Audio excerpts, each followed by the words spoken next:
ये देख रही हूँ कि कई लोग ना इससे मतलब अभी कुछ न्यूज़ भी ऐसी आई हैं कि एसआईपी से पीछे खुद को खींच रहे हैं। तो कहीं न कहीं काफ़ी ज़्यादा लोगों के दिमाग में ये चीज़ भी आ रही है कि इसमें इन्वेस्ट करना चाहिए, नहीं करना चाहिए, खुद को रोकना चाहिए, क्योंकि कई बेनिफिट्स भी लोगों को मिले हैं लेकिन डिसएडवांटेज भी इसके देखने को मिल रहे हैं। तो ऐसे में क्या सिचुएशन क्रिएट हो सकती है इन फ्यूचर? क्या प्लानिंग करनी ऐसा चाहिए? इसीलिए देखा गया कि आप ना दो प्लेटफॉर्म है हिंदुस्तान में म्यूचुअल फंड खरीदने का। हुँ, एक वो प्लेटफॉर्म जो आपके इंडिपेंडेंट एडवाइज़र है, जो फाइनेंशियल एडवाइज़र आप उसके थ्रू लेते हैं। दूसरा आप डायरेक्ट वेबसाइट से खरीदते हैं। हुँ, तो वेबसाइट से आप खरीद तो सकते हैं, लेकिन वो आपको हैंड होल्डिंग नहीं दे सकता, आपको इन्फॉर्मेशन नहीं दे सकता, राइट? लेकिन जो आपके फाइनेंशियल एडवाइज़र हैं, उनको पता है हुँ, कि अभी मार्केट क्या चल रहा है, आगे वाले मार्केट का फोरकास्ट क्या हो सकता है। हुँ, तो ऐसा देखा गया है कि सिप से वही विड्रॉल करते हैं जो डायरेक्ट इन्वेस्ट करते हैं, हुँ, जिनके साथ कोई फाइनेंशियल एडवाइज़र नहीं होता। अगर आपके साथ आपके जर्नी में अगर आपके फाइनेंशियल एडवाइज़र है ना, तो हुँ, अपने पैसे को अच्छे से कॉर्पस क्रिएट कर सकते हैं। हुँ, प्लस डिसीजन लेने में वो आपको हेल्प करेगा। हुँ, यहाँ पे आप डायरेक्ट डिसीजन ले रहे हैं, हुँ, जो कि सही भी हो सकता है और गलत भी हो सकता है। तो हुँ, ऑलवेज मेरा एक मानना है, और मुझे ऐसा लगता है कि ऑलवेज आपको ना एक इंडिपेंडेंट फाइनेंशियल एडवाइजर आपके साथ ज़रूर होना चाहिए, हुँ। जो आपके कॉर्पस को क्रिएट करने में मदद कर सके। बिल्कुल। सर, अभी हम कुछ देर पहले बात भी कर रहे थे ऑफ कैमरा कि इंडिया में कहीं न कहीं आज की जो यंग जनरेशन है, वो इन्वेस्टमेंट नहीं जानती। जी। पैसे इन्वेस्ट कैसे किया जाए, सेविंग्स कैसे की जाए। कहीं न कहीं जो अदर कंट्रीज़ हैं, उसके कंपैरिज़न इंडिया में ये देखने को मिल रहा है।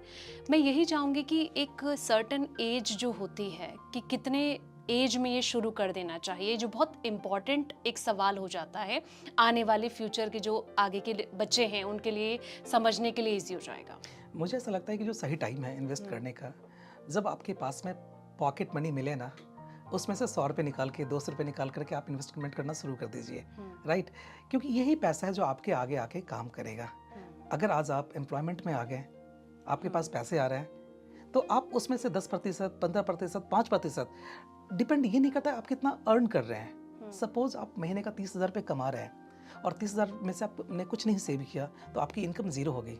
लेकिन आप महीने का अगर आप 10,000 रुपए कमा रहे हैं और उसमें से आपने 100 रुपए बचा लिया ना, तो 100 रुपए आपकी इनकम हो गई। तो मेरा ये मानना है कि जब भी आपके पास पैसे हो, आपने कमाना शुरू कर दिया हो, उसमें से कुछ प्रतिशत आप फिक्स कर लीजिए हुँ, कि मुझे ये इन्वेस्ट करना है तो करना है। उसके बिल्कुल। बाद अपने एक्सपेंसेस कीजिए। हुँ।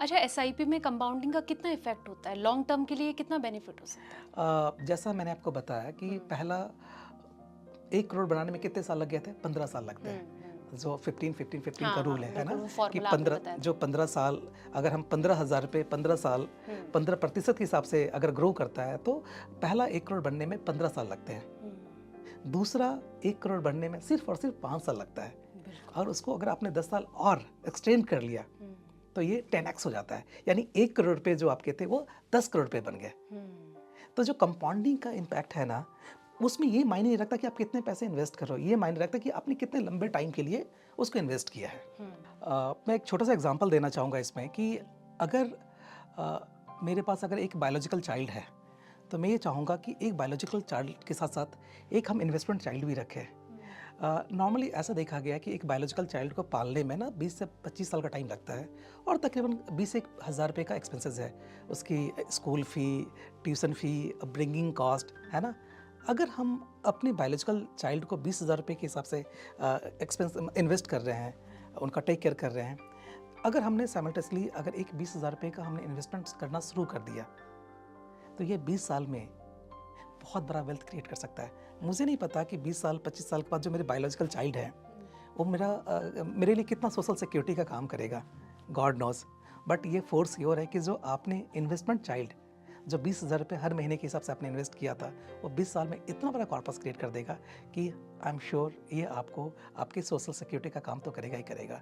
तो मेरा अपील भी है आपके दर्शक से कि अगर अभी तक अगर आपने सिर्फ स्टार्ट नहीं किया है, तो आप स्टार्ट कीजिए। ये एक 8th वंडर्स हो सकता है आपके लिए आने वाले दिनों में, कि अगर आपने इसको 20 साल पाल लिया, 15 साल पाल लिया, तो ये बहुत बड़ा वेल्थ क्रिएट कर देगा, जिससे आपका जो गोल्डन ईयर्स है बहुत अच्छे से आपका स्पेंड हो।